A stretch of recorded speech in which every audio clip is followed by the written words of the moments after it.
सरकारचा प्रयत्न आणि तो रिपोर्ट येईल आणि हा रिपोर्ट आल्यानंतर मग सीबीआय असेल किंवा सीआयडी पण असेल, आता सीआयडी पण त्याच्यावरच अडकलेला आहे, कारण वर काय घडलं हे या रिपोर्टशिवाय समजूच शकत नाही, ते धागेदोरे याच्यातच मिळणार आहेत. आणि म्हणून मला असं वाटतं की कोणी हा विचार करण्याची आवश्यकता नाही. आमचं सातत्याने याच्यावर लक्ष आहे, केंद्र सरकारचंही लक्ष आहे, केंद्र सरकार योग्य पद्धतीने त्या गोष्टी करते. एक त्यांनी मुद्दा मांडला की आम्ही कर्नाटकात FIR केला, तो तुम्ही CIDला पाठवून दिला. पुन्हा एकदा समजावून सांगतो की ते तर जाऊ द्या, म्हणजे ते इंटरस्टेट FIRचं तर मी मागच्या वेळेसच सांगितलं. FIR नंतरची प्रोसेस काय आहे? FIR नंतरची प्रोसेस आहे चार्जशीट करणे. त्याकरता चार्ज तयार करावा लागतो. FIR मध्ये तुम्हाला कोण दोषी आहे हे FIR नंतर फायनल करावं लागतं की बाबा देवेंद्र फडणवीस आहे, जयंत पाटील आहे, रोहित पवार आहे, कोणीतरी जो कोणी असेल त्याला दोषी आणि त्याच्यावर चार्ज फ्रेम करावा लागतो, तर त्या FIRला अर्थ आहे. तो चार्ज फ्रेम करण्याकरता पहिल्यांदा तुम्हाला इनिशियली कोण दोषी आहे हे ठरवावं लागेल.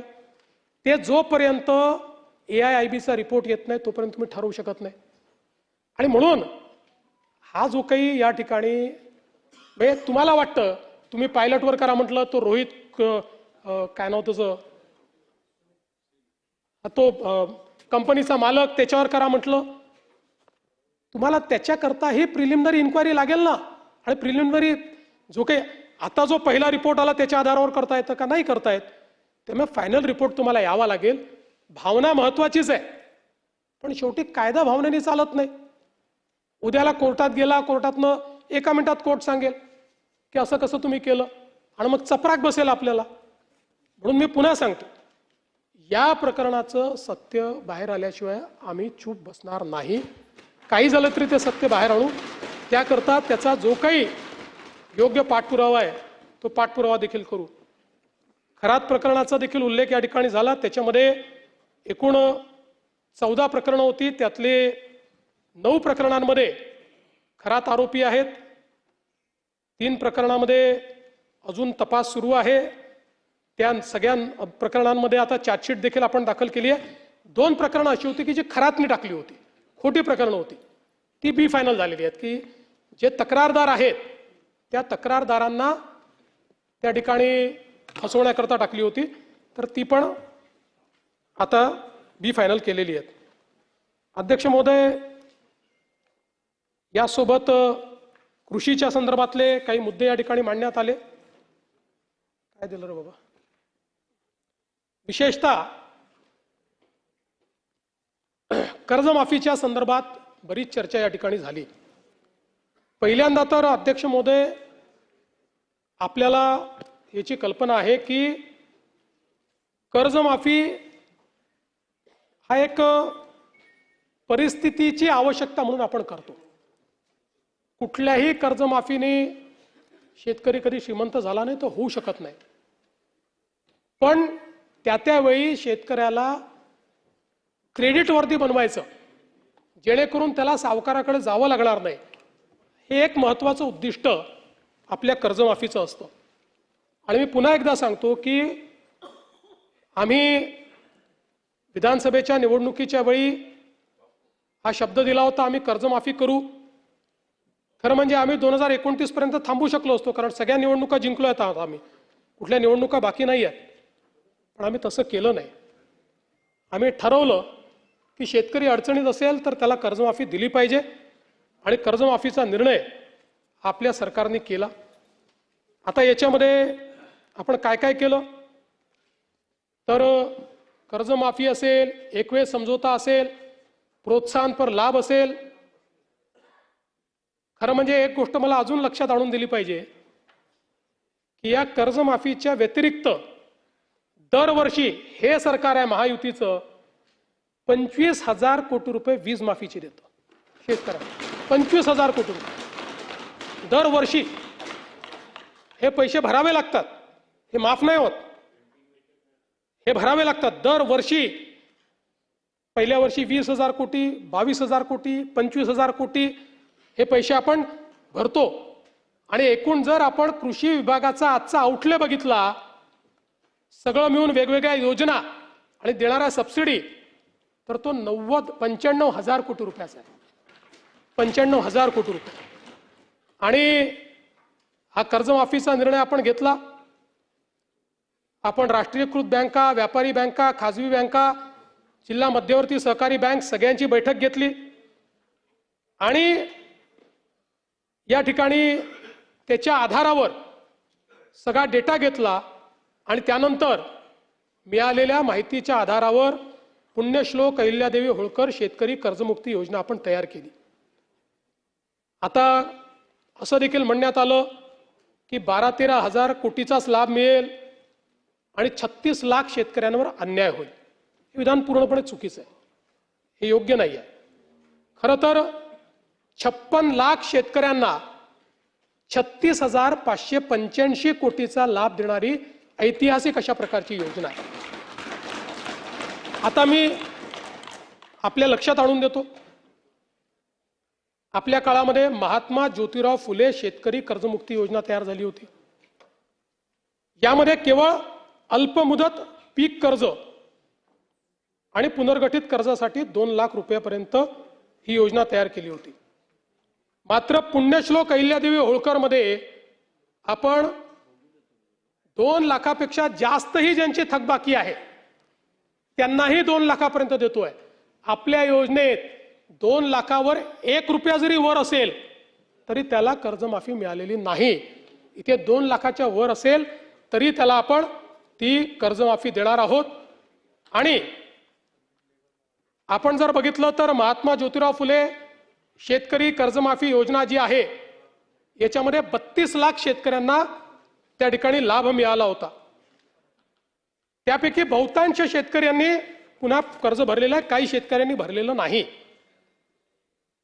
आणि म्हणून आपण ज्यावेळेस कर्जमाफीच्या संदर्भात निर्णय करायला घेतला त्यावेळी आपण एक प्रवीण परदेशींची कमिटी तयार केली होती आणि या कमिटीला आपण काही लॉंग टर्म काही शॉर्ट टर्म अशा पद्धतीनं काही सूचना द्यायला सांगितल्या होत्या.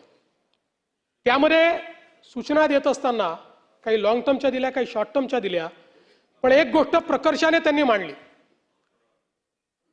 खरं म्हणजे बोलताना रोहितजींच्या ते लक्षात आलं नाही. ते असं म्हणाले की नैतिकतेवर शेतकऱ्यांच्या प्रश्न दिनवट. नैतिकतेवर नाही, त्यांनी त्या ठिकाणी जे मांडलं आहे, महाराष्ट्र एकमेव राज्य आहे की ज्या राज्यामध्ये 17 मध्ये कर्जमाफी, 20 मध्ये कर्जमाफी, 26 मध्ये कर्जमाफी, असं कुठेच झालं नाही. त्यांनी चिंताही मांडलेली आहे की बँकिंग सिस्टीमचं काय होईल. बँकेमध्ये कर्ज परत करण्याची जर म्हणजे असं एक शेतकरी प्रामाणिकच आहे, पण जर माहिती आहे की दरवर्षी सरकार करणारच आहे तर मग वाट पाहतो माणूस, कशाला भरायचं बाबा कर्ज, खरंच करतायत का हे. आणि म्हणून त्यांनी इन्स्टन्सेस मांडले आहेत की कशा पद्धतीनं बँकांची परिस्थिती खराब होते. आणि म्हणून त्यांनी हे सांगितलं की काहीतरी डिस्टन्स ठेवा.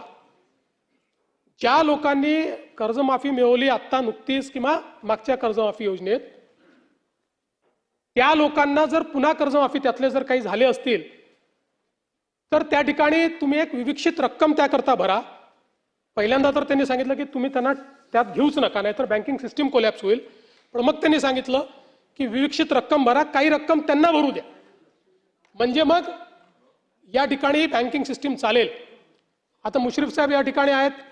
मुश्रीफ साहेब आमच्या मंत्रिमंडळाच्या बैठकीत रोज सांगायचे की लवकर तारीख घोषित करा, कोणी कर्जच भरत नाही. आमच्या कोल्हापूर बँकेमध्ये रेग्युलर कर्ज भरणारे लोक होते पण कोणी कर्जच भरत नाहीये. तारीख घोषित झाली, बरोबर भरले सगळ्यांनी, नंतरच्या लोकांनी कर्ज, आणि पुन्हा त्या बँकेची परिस्थिती. आज तुम्ही बघा नागपूरची आमची बँक 90% नागपूरची बँक मागच्या घोट्यात बुडली. आज शेतकऱ्यांच्या तुलनेत सगळ्यात कमी जर कर्ज कुठे मिळत असेल तर ते नागपुरात मिळतं, कारण बँक नाहीये. जिथे जिथे बँका बुडल्या त्या त्या ठिकाणी ही परिस्थिती तयार झाली. आणि म्हणून आपल्याला शेतकऱ्याला तर कर्जमाफी द्यायचीच आहे, पण सोबत बँकिंग सिस्टीम करता काही शिस्त लावणं हे देखील गरजेचं आहे. म्हणून अशा पद्धतीची शिफारस ही त्यामध्ये आली. आता मी तुम्हाला पुन्हा सांगतो की आपण जर बघितलं तर पहिले आम्ही 17 मध्ये छत्रपती शिवाजी महाराज शेतकरी सन्मान योजना केली, ज्याच्यामध्ये जवळपास त्या ठिकाणी 44 लाख शेतकऱ्यांना आपण मदत केली। त्यात 24 लाख शेतकऱ्यांना कर्जमाफीची योजना होती। 4.27 लाख शेतकऱ्यांनी एकवेळ समझोता केला। 14,89,000 शेतकऱ्यांना आपण प्रोत्साहनपर पैसे दिले। आणि मग जेव्हा महात्मा ज्योतिराव फुले शेतकरी कर्जमुक्ती योजना आली, त्यावेळी रोहित पवारजी आपली माहिती चुकीची आहे। 2017च्या योजनेमध्ये लाभ मिळालेल्या म्हणजे छत्रपती शिवाजी महाराज योजनेत लाभ मिळालेल्या शेतकऱ्यांना 2019च्या कर्जमाफी योजनेतनं वगळण्यात आलं, देण्यात नाही आलं, हे वगळण्यात आलं। त्यामुळे या ठिकाणी 17ला लाभ मिळालेल्या शेतकऱ्यांना महात्मा ज्योतिराव फुले कर्जमुक्ती योजनेत लाभ मिळालेला नाही, त्यांना वगळलेला आहे। म्हणून आपल्याला मिळालेली माहिती वस्तुस्थिती दर्शक नाही आहे। एवढंच नाही, 2008 साली देशामध्ये कर्जमाफी झाली, त्यानंतर 9 मध्ये आपण आणली महाराष्ट्रामध्ये, 8 नंतर। आता 9 मध्ये देखील आपण ज्यावेळेस आणली त्यावेळेस 8च्या माफीमध्ये जे समाविष्ट होते त्यांना आपण वगळलं आणि इतरांना आपण 20,000पर्यंत त्या ठिकाणी मदत केली। मर्यादा जी होती ती 20,000ची मर्यादा होती। जवळपास 34 लाख शेतकऱ्यांना 4,000 कोटी रुपये आपण 2009 साली दिले होते। आणि म्हणून हे काही पहिल्यांदा झालेलं नाहीये। या प्रत्येक वेळी लगतची जी कर्जमाफीची योजना आहे त्या कर्जमाफीच्या योजनेतल्या जे पात्र झाले आणि ज्यांना लाभ मिळाला त्यांना वगळण्यात आलेलं आहे। आणि आपण जर बघितलं तर याच्यामध्ये परतफेडीच्या संदर्भातही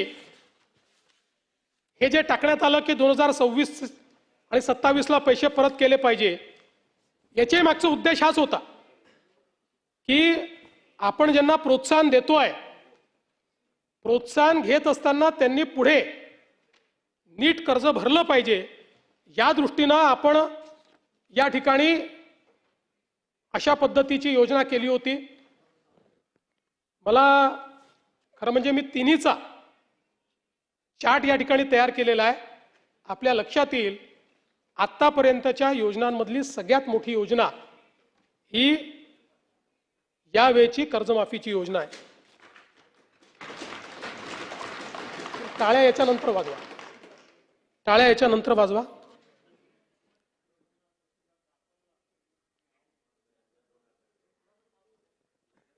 सातत्याने या संदर्भात अटी शर्ती आहे तशी मागणी होत होती। आज जवळपास आमच्या रणधीर सावरकरांच्या नेतृत्वात महायुतीचे सर्व आमदार मला भेटले आणि त्यांनी सगळ्यांनी मागणी केली की ही 50,000ची अट तुम्ही काढून टाका। त्यावेळी त्यांनाही मी आकडेवारी दाखवली। मी त्यांना सांगितलं की अट काढल्याने आमच्यावर 3-4 हजार कोटीचा भुर्दंड येईल, फार येईल असं नाही, 4,000 कोटीचा येईल, 5,000 कोटीचा येईल, पण शिस्तीचा भाग म्हणून ही आणलेली आहे। मी त्यांना दाखवलं की समजा 1 लाखापर्यंत नेली तर 2 लाख शेतकरी असे राहतात की ज्यांच्यावर त्या ठिकाणी त्यांना याचा फायदा मिळत नाही। पण तरी देखील सगळ्यांचं मत होतं की 2 लाख शेतकरी का सोडतात। केवळ त्याच्याकरता शेतकऱ्यांमध्ये अशी भावना होईल की कोणाला ठेवलं आणि कोणाला वगळलं। त्यामुळे मी आर्थिक शिस्त सांगत होतो आणि ते लोक मला हे सांगत होते की आपण व्यापक विचार केला पाहिजे आणि शेवटी लोकशाही आहे, त्यामुळे लोकशाहीमध्ये त्यांचा व्यापक विचार मी मान्य केला। आणि आता हे जे महात्मा फुले कर्जमाफी योजनेतले जे लोक होते ज्यांना 50,000 रुपयापर्यंत आपण म्हटलं होतं त्यांनाही 2 लाखापर्यंत कर्जमाफी झाली। आणि त्यासोबत 26-27चा जो नियम आहे तोही वगळण्यात येईल। आता आपल्याकडे तर सगळं आहेच, 26 मध्ये कोणी कोणी पैसे भरले आहेत जसे यांनी सांगितलं 95% लोकांनी पैसे भरले। त्यामुळे आता त्याच्या आधीच्या 3 वर्षातले कुठलेही 2 वर्ष ज्यांनी रेग्युलर भरलेले आहेत ते सगळे लोक याकरता पात्र होतील. पुन्हा सांगतो, पहिल्यांदा राज्य सरकारने हा निर्णय घेतलाय, यापूर्वी कधीही असा निर्णय झालेला नाही.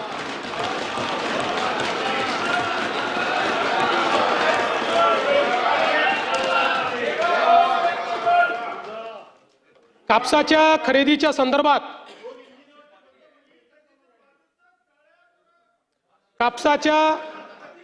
खरेदी संदर्भातही 7,710 प्रति क्विंटल या आधारभूत किमतीवर आपण 136 लाख क्विंटल कापूस खरेदी केलाय आणि त्याकरता 10,883 कोटी रुपयाची चुकारे हे त्या ठिकाणी दिलेले आहेत. सोयाबीनच्या संदर्भात 3,198 कोटी किमतीचा 6 लाख टन सोयाबीन आपण खरेदी केली आहे. कांद्याच्या संदर्भात जवळपास 14,687 मेट्रिक टन कांदा खरेदी केलाय आणि कांद्याचा खरेदी दर आपण 2100